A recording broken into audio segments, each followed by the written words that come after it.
How should you build the hidden potential for LR Ultra Super Villain God Vegeta? How's it, everybody? Celtic Link here. We got another Dokkan Battle video for you here today. We have the Xenoverse 2 crossover LR Super Saiyan God Ultra Super Villain Vegeta. It's the first ever crossover LR, summonable crossover LR that we've gotten. And in this video, we're going to break down his best hidden potential. So let's start by taking a look at the unit. So he does lead crossover Vegeta's family, category key 3, HP attack. HP 200%, attack and defense 170%, with an additional 50% for time travelers or realm of gods. He greatly raises attack for one turn with a high chance of further greatly raising attack for one turn and causing colossal damage. And that is on his 12 key. This is in his base form, the Ultra Super Villain form. On his 18 key, he will massively raise attack. So that's 100% raise and attack and defense for one turn, causing basic colossal damage, right? So this is means like his second like his hits are going to be hard with that 100% raise. All right. He has an interesting animation that can be activated when there's a realm of gods or crossover ally on the team. Gives him critical hit and damage reduction rate 30% for 3 turns, as well as an additional 300% defense permanently. He gets key 5 up to 10 randomly, attack defense 350%, 30% damage reduction, and launches an additional attack. When you have a full crossover rotation, he gets an additional 30% damage reduction before attacking. When attacking with 18 or more key, he gets an additional attack defense 250%, attack 100%, and disables enemy's guard with 1 or more STR key sphere obtained. So you want to make sure you're getting those STR key spheres. After receiving an attack, he launches an additional super attack, and after the enemy launches in a super attack at the character, he launches an additional super attack. So, you tend to get those attacks in slot 1, so you really want to push, right, that full crossover rotation so you can take advantage of this. So he starts doing those additionals right away. He doesn't have an active skill that can be activated when there's another crossover Realm of Gods ally in the same turn, or crossover Realm of Gods enemy, starting from the 4th turn from the start of battle. If not, from the 6th turn on, he can transform into Super Saiyan God Vegeta, and this will remove all negative effects and give him an additional 50% attack and defense for the turn. Once transformed into Super Saiyan God, he is now massively raising attack and defense on his 18 key, while massively raising attack on his 12 key, and we're going to get to why this is important here in a second.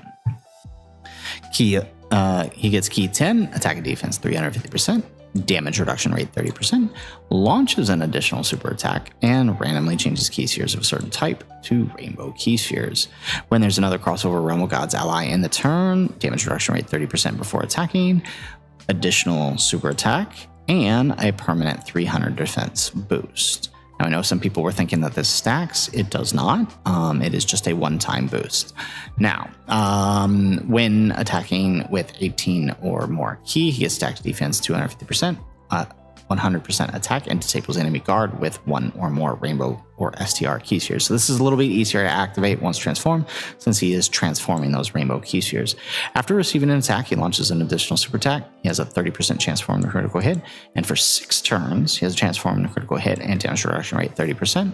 Nullifies negative effects when there's another crossover ally attacking in the turn, and starting from the 7th turn, he gets 150% defense when attacking. Now, the thing with this is this ability is incredibly useful, right? He can't be stunned, he can't be sealed, he can't be attack or defense lowered or locked, and that's huge. He can't be locked, right? So that's a pretty awesome effect. Now, with that said, he's kind of a very basic card, nothing too crazy, but he's got some good stuff going on him, right? If we take a look here at the hidden potential on the Dokkan wiki here, we can see that, naturally as an STR type, he's gonna want to lean into crits. With a maxed out crit build, you would have 20 nodes, ergo 40% crit, which means you have a 40% chance to do a critical hit. Now, if you were to invest full skill orbs, that would give you an extra 10, right? So 60 to 30, so 60%. And actually, you can get a little higher than that, but 60% will you be hovering around for an extra chance to crit. Now, with that said, his kits, right? If we take a look at his kit, he's already got 60% crit within his kit. He's got a little crit here in this one, but you're only going to be spending in the Ultra Super Villain form, you're only going to be spending a couple of turns. So it's not really that big of a deal whether he has crit there. So since he has 60% crit, that's a generally pretty good crit. I actually recommend leaning into combo attack, additional attack, right? And so our full build would look a little something like this. Right, since he is an STR type, leaning full into combo attack additionals gives you 15 nodes, ergo a 30% chance to do an additional super attack. And that's very helpful there. Then invest the rest into either crits or dodge. The reason I recommend the crit is, that just health buff up that extra 60%, right? Sometimes 60% will fail. So giving just a little extra 20% extra chance to crit doesn't hurt anything. If you really don't feel that he needs that, you can invest the rest into dodge, and still pretty good. But personally, this is the recommended build I would go with, as his defense is pretty good. That dodge probably not so necessary. Now, he does have his own personal equips that will be gotten from the Seriously Serious battles and those missions. They include a level 9 defense skill orb, a level 3 attack, and a level 6 combo, and level 3 combo, level 6 attack, and a level 6 combo and a level 3 defense. Now, you can personally, if you've got God equips, I personally recommend shifting your God equips at the very least to your silver and your gold being attack plus combo, if you can get them, or even combo defense, or even attack defense. The combo, add 20%, you're probably going to be fine with the additionals that he's doing. This one, I personally, how you feel for the bronze, you can go defense. I would personally lean into the attack because basically the way he's designed is he's a big, he's going to want to come in. You got 6 turns to deal as much damage as you can. You want to take advantage of that. So I would honestly recommend using additionals and attack if you've got it. If not, attack and defense orbs if you've got them. With the amount of additionals and crits he's got in his base kit, honestly, your base nodes will be more than fine to cover your extra additionals that you need. He's going to be fine. He's already launching 2 additionals to begin with, and the reason you want the additionals over the crit build is, of course, because of this right here. So I said we would come back to this in a minute, right? A massive raise, right? So if you consider that he could possibly do up to 4 supers in a turn, right?